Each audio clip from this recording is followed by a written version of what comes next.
Hello बच्चों, welcome to back my channel. तो बच्चों, आज हम क्या सीखेंगे? क्वेश्चन नंबर 7 सीखेंगे। ठीक है, एक्सरसाइज हमारा क्या चल रही है? 7.2 चालू है। ठीक है, अब देखो यहाँ पर क्वेश्चन मैंने नहीं लिखा क्योंकि बहुत बड़ा क्वेश्चन है। तो मैं क्या करता हूँ, आपको नीचे स्क्रीन पर दिखा देता हूँ। ठीक है, आप नीचे देख लीजिए, आपको वहां पर क्वेश्चन दिख जाएगा। तो देखो क्वेश्चन क्या कहता है, a company produce two type of article. तो ये कंपनी है, वो कंपनी क्या करती है? Two type of article. Article मतलब क्या होती है कि वो वस्तु को ही क्या करता है, उत्पादन करता है। तो दो टाइप के आर्टिकल है, आर्टिकल ए और आर्टिकल क्या है, बी। ठीक है, दो टाइप के आर्टिकल है। Which required silver and gold. उस आर्टिकल बनाने के लिए हमें क्या लगता है? सिल्वर एक लगता है और क्या लगता है? गोल्ड एक लगता है। उसके बाद each unit of A required 3 gram of silver. ठीक है, तो यूनिट ए जो है, ठीक है, उसको क्या लगता है? 3 gram of silver.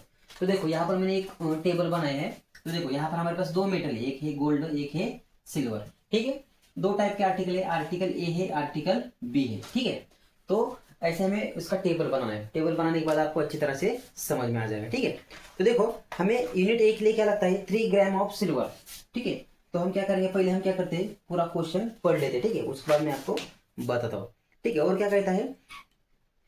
1 gram of gold while each unit of V. दूसरा जो यूनिट है उसके लिए हमें क्या लगता है? 2 gram of silver and 2 gram of gold.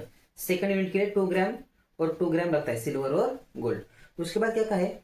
The company has 6 gram of silver and 4 gram of gold. जो कंपनी है उस कंपनी के पास ज्यादा से ज्यादा कितना गोल्ड है? अवेलेबिलिटी कितनी है? 6 ग्राम सिल्वर की है, 4 ग्राम किसकी है? गोल्ड की है। ठीक है, construct the in equation and find the feasible solution of graphically. तो हमें क्या करना है? पिछली बार की तरह हमने जो किया था, वहां पर हमें डायरेक्ट इक्वेशन देते थे और उस पर से हम डायरेक्ट क्या करते थे? सॉल्यूशन निकालते थे। लेकिन अब इसमें क्या है, थोड़ा सा क्वेश्चन दिया है, क्वेश्चन में से हमें इक्वेशन बनाना है और उसके बाद हमें क्या करना है? उसका फिजिकल सॉल्यूशन बनाना है। ठीक है, क्वेश्चन समझ में आ गया? तो देखो अब शुरू करते हैं। तो लेट सपोज क्या करते हैं हम, स्टार्टिंग क्या करते हैं? कंसिडर करते हैं। क्या कह दिया हमें? लेट, आंसर में यहां से चालू करता। ठीक है, लेट कंपनी के पास क्या क्या है हमारे पास? The company has x unit of article a। समझो कंपनी है उसके पास x unit of article a and y unit of article b। Article b, जो आर्टिकल ए है उसको हमने क्या मान लिया? एक्स मान लिया, और जो हमारा आर्टिकल बी है उसको हमने क्या मान लिया? वाई मान लिया। ठीक है, तो इक्वेशन बनाने के लिए एक्स और वाई जरूरी होता है। ठीक है, तो क्या क्या दिया था? देखो जो यूनिट ए है उसके लिए हमें क्या लगता है? 3 ग्राम ऑफ सिल्वर। तो देखो मैंने यहाँ पर यूनिट ए लिए है, उसके लिए 3 ग्राम ऑफ सिल्वर लगता है। और क्या दिया है? 1 ग्राम ऑफ गोल्ड। गोल्ड कितना लगता है? 1 ग्राम लगता है। वैसे यूनिट बी है, उसके लिए क्या लगता है? 2 gram of silver and 2 gram of gold.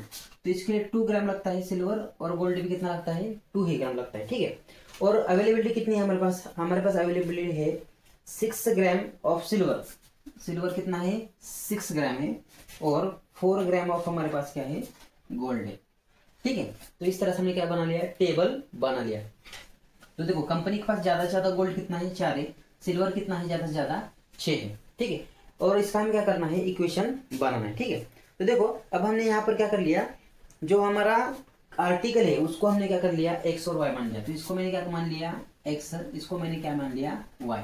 ठीक है, तो एक्स और वाई किसको मानना चाहिए? तो याद रखो, अगर किसकी अवेलेबिलिटी दी है यहाँ पर? गोल्ड की अवेलेबिलिटी दी है। जिसकी अवेलेबिलिटी दी है उसको एक्स और वाई नहीं देना है। तो इसकी हमें क्या की थी? अवेलेबिलिटी दी थी, तो इसको हम एक्स वाई नहीं मानेंगे। तो जो हमारा आर्टिकल है उसको हम क्या करेंगे? एक्स और वाई मानेंगे। इस पर से हम क्या करते हैं? इक्वेशन बनाते हैं। तो पहला इक्वेशन क्या बनाते हैं? एक्स इंटू वन क्या आ जाएगा? एक्स, वाई इंटू टू क्या आ जाएगा? प्लस 2y आ जाएगा, और इज इक्वल टू कितना है? ज्यादा से ज्यादा कितना है हमारे पास? ज्यादा से ज्यादा 4 है। 4 से ज्यादा है हमारे पास? नहीं है। ये पहला इक्वेशन हो गया। सेकंड वाला इक्वेशन देखो यहाँ पर क्या है? यहाँ पर 3 इंटू एक्स क्या आ जाएगा? यहाँ पर 3x। 2 इंटू वाई कितना आ जाएगा? 2y आ जाएगा। ठीक है, और ज्यादा से ज्यादा अवेलेबिलिटी कितनी है हमारे पास? ज्यादा से ज्यादा 6। 6 से ज्यादा है क्या? नहीं है। ठीक है, और उसके बाद और एक हम लिखते थे चीज, कौन सी? x which is greater than 0 और y which is greater than 0। जो हमारा आर्टिकल है यानी कि अवेलेबिलिटी है वो हमारी कभी भी नेगेटिव होगी क्या? नहीं होगी, हमेशा क्या रहेगी? वो पॉजिटिव रहेगी। ठीक है, तो हमें यहाँ पर दो इक्वेशन मिल गई, इक्वेशन फर्स्ट इक्वेशन सेकंड। यहाँ पर हमें क्या कर गया? मिल गया। इतना ही हमें यहाँ पर क्या गया? दिया गया है। तो इस पर से हम क्या करते हैं? टेबल को अभी क्या करते हैं? लिखते हैं। ठीक है, यहाँ तक समझ में आ गया? तो देखो पहला इक्वेशन यहाँ पर लेता हूँ, क्या है यहाँ पर equation, x plus 2y is equal to 4। ठीक है, ये साइन हटा के हमें कौन सा साइन लगाना है, इज इक्वल टू।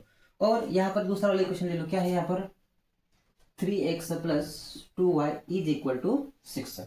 दोनों के भी इक्वल टू यहाँ पर मैंने कर दिया। ठीक है, अब हम क्या करेंगे, x और y की वैल्यू यहाँ पर फाइंड करेंगे। ठीक है, तो पहले हम क्या कर लेते हैं, इसको थोड़ा सा स्प्लिट कर दो।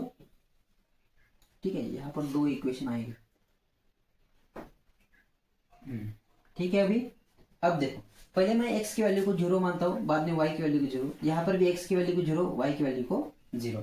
ठीक है, अब x की वैल्यू 0 यहाँ पर मैं पुट करता हूँ, तो देखो यहाँ पर क्या है, x वैल्यू 0 है तो x क्या हो जाएगा, चला जाएगा। ठीक है, अब ये 2 मल्टीप्लाई इधर आने के बाद क्या हो जाएगा, डिवाइड हो जाएगा, तो 4 डिवाइडेड बाय 2 आ जाएगा, 2 2 जार 4, तो y की वैल्यू कितनी आ जाएगी, यहाँ पर 2 आ गई। ठीक है, पहली वैल्यू हमें मिल गई।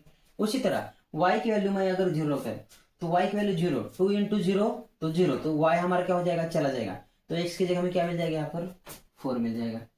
ठीक है, सेम ऐसे ही सेकंड वाले इक्वेशन को पहले हमें x की वैल्यू 0 रखनी है, तो x की वैल्यू 0 रखने के बाद ये क्या हो जाएगा, चला जाएगा। ठीक है, अब 2 मल्टीप्लाई इधर आने के बाद डिवाइड हो जाएगा, 2 3 जार 6, तो यहाँ पर क्या आ जाएगा, आंसर इसका 2 आ जाएगा y की वैल्यू। वैसे ही देखो अब y की वैल्यू हम क्या लेनी है, 0, तो y की वैल्यू 0 मतलब y चला जाएगा, तो देखो यहाँ पर 3x है, 3 मल्टीप्लाई इधर आने के बाद डिवाइड हो जाएगा। ठीक है, 3 2 जार 6, तो इसका आंसर क्या आ गया, x का आंसर आ गया 2 आ गया।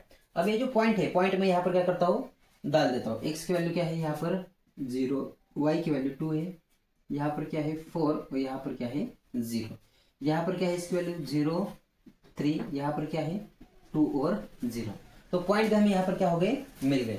अब इसका साइन लिखना है, तो पहले इक्वेशन का साइन कैसा है, ऐसे वाला है, सेकंड इक्वेशन का भी कौन सा साइन है, ऐसा वाला साइन है। ठीक है, अब देखो अब हम क्या करना है, इसका रीजन लिखना है। ठीक है, रीजन कैसे लिखते हैं हम, रीजन लिखने के लिए हमें क्या करना है, बस x और y की वैल्यू क्या करना है, 0 लिखना है। ठीक है, तो देखो x और y की वैल्यू 0 लिख दो, इस x की जगह 0, 2 इंटू 0 0 हो जाएगा, 0 प्लस 0 0 हो जाएगा, तो यहाँ पर क्या आ जाएगा 0, और इसमें का जो ये नीचे वाली लाइन है इसको हटा देना है, तो यहाँ पर क्या आ जाएगा, ऐसे आ जाएगा 0 विच इज लेस देन 4। ठीक है, हमेशा ऐसे ही करना है, यहाँ पर याद रखो। अब ये आ गया, अब देखो ये सही है क्या, 0 4 से छोटा है क्या, सही है, 0 छोटा ही होता है 4 पर, तो ये क्या है, ट्रू है, ये क्या है, ट्रू है। और जो सोल्यूशन होगा वो किस साइड होगा, ओरिजिन साइड होगा, किस साइड होगा, ओरिजिन साइड क्या होगा, हमारा सोल्यूशन होगा, कौन सी साइड से होगा, ओरिजिन साइड का हमारा सोल्यूशन होगा। ठीक है, हमेशा याद रखना है कि अगर ये ट्रू आ गया तो इसका सोल्यूशन ओरिजिन साइड होगा, अगर ये फॉल्स आ गया उसका सोल्यूशन नॉन ओरिजिन साइड का आ जाएगा। ठीक है, इसको हमने पढ़ा है अच्छी तरह से। अब देखो इसको भी ऐसे ही करते हैं, एक्स और वाई के वैल्यू 0 रख दो, क्या आ जाएगा यहाँ पर आ जाएगा 0 आ जाएगा, यहाँ पर इक्वेशन। ठीक है, यहाँ पर 0 आ जाएगा, और ये कौन सा सिंबल आ जाएगा, ऐसे वाला सिंबल आ जाएगा, 0 विच इज लेस देन 6। ठीक है, अब देखो ये ट्रू है क्या, 0 हमेशा छोटा होता है क्या 6 से, सही है, ये भी क्या है हमारा ट्रू है। ठीक है, अगर ये ट्रू होगा तो सॉल्यूशन किस साइड होगा, हमारे ओरिजिन जो साइड है उस साइड को हमारा क्या होगा, सॉल्यूशन होगा। ठीक है, अब यहाँ तक समझ में आ गया।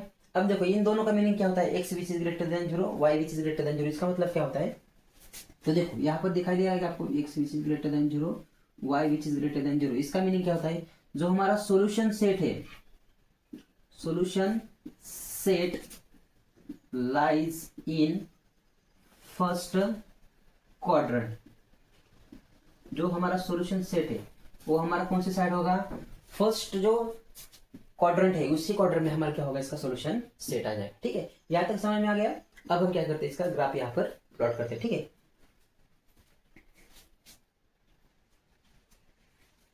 ठीक है, तो अब हम क्या करते हैं, यहाँ पर ग्राफ क्या करते हैं, प्लॉट करते हैं। ठीक है, तो देखो पहले हमारा क्या पॉइंट दिया है, यहाँ पर हमने एक्स एक्सिस ले लिया, वाई एक्सिस यहाँ पर ले लिया, यहाँ पर स्केल लिखना मत बोलना। ठीक है, तो स्केल जरूरी होता है, scale on both axis 1 centimetre is equal to 1 unit, तो यहाँ पर मैंने 1 यूनिट ले लिया, यहाँ पर हमारा क्या है 0 है।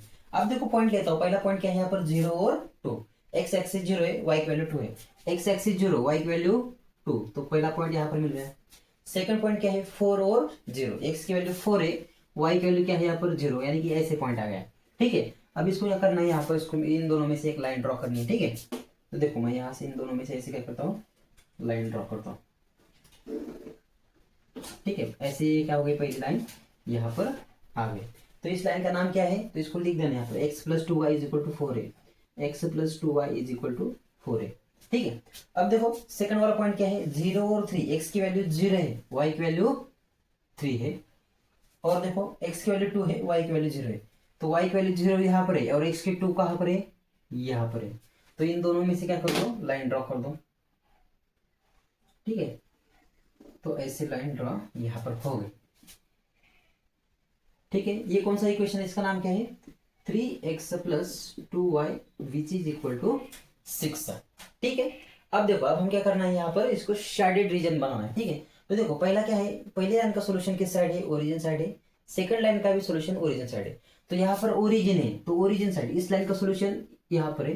ठीक है, ऐसे देखो इस लाइन का सोल्यूशन कहाँ पर होगा, यहाँ से नीचे का पोर्शन, और इस लाइन का कहाँ से होगा, यहाँ से नीचे का पोर्शन।